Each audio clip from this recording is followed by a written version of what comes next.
Continuing with the ever-exciting due diligence list, copies of which, of course, are in the materials, there's a whole laundry list of other types of agreements that, if they're materiality meaning essentially it alters the total mix of information that a reasonable person would think might impact the decision, the merits, or the risks of making this investment, those need to be included. And always err on the side of inclusion. So again, what we're talking about is creating a pretty big due diligence locker, a digital locker, preferably also with hard copies in probably 3-ring binders or 2-ring binders, depending on what country you live in.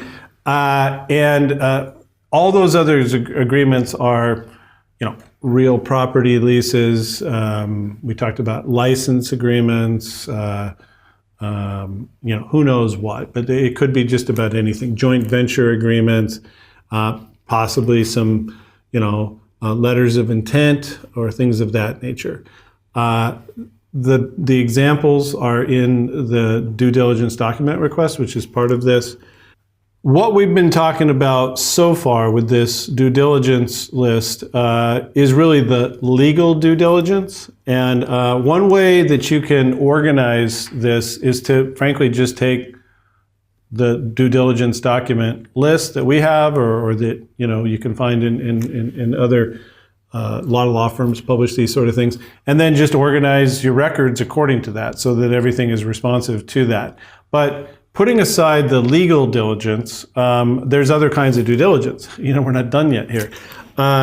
There is business due diligence, and then there's market due diligence. So when you think about, trying to convince somebody that they want to part with their capital to help you grow the business, one of the questions would be, how big is the market, right? If you do become king of the hill, are we talking about a mountain? Or are we talking about a molehill?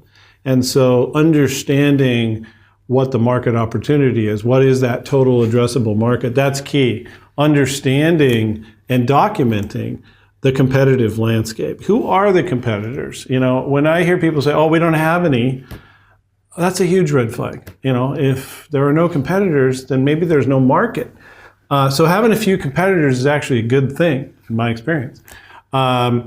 What about the business due diligence, like the reputation and character of the founders? If somebody did a background check, and I'm not talking about just criminal background check, I mean just a full-scale background check, do any of the founders or any of the executives or any of the directors have skeletons in their closet? That's important.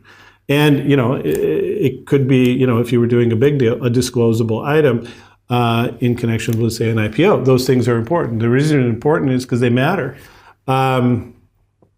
What else? What about customers? You say, oh, we have these great customer relationships, and we're confident that they're going to continue to do business with us.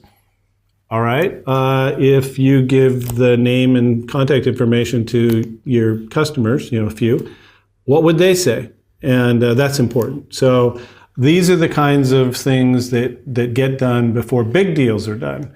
Now, in smaller deals, let's just get back to what's required. A lot of times people don't have the time or the money to do this. And the question is, who's going to do it? The legal due diligence stuff, if you're really well organized, you can do a lot of it together with your outside law firm. You might say, hey, can you kind of help us audit this? If you get into one of these venture deals, the investors, the way it works is they hire a law firm, they're driving the legal due diligence, and they are highly motivated to prove that they add value by finding all the mistakes. That's just what they do. That's what they get hired to do. So your job should be to minimize the number of, sticking with the analogy, skeletons in the closet, dirty laundry, or, God forbid, any buried bodies. You don't want that stuff. You want to solve it. That's what the due diligence process is about. That's what getting your house in order means.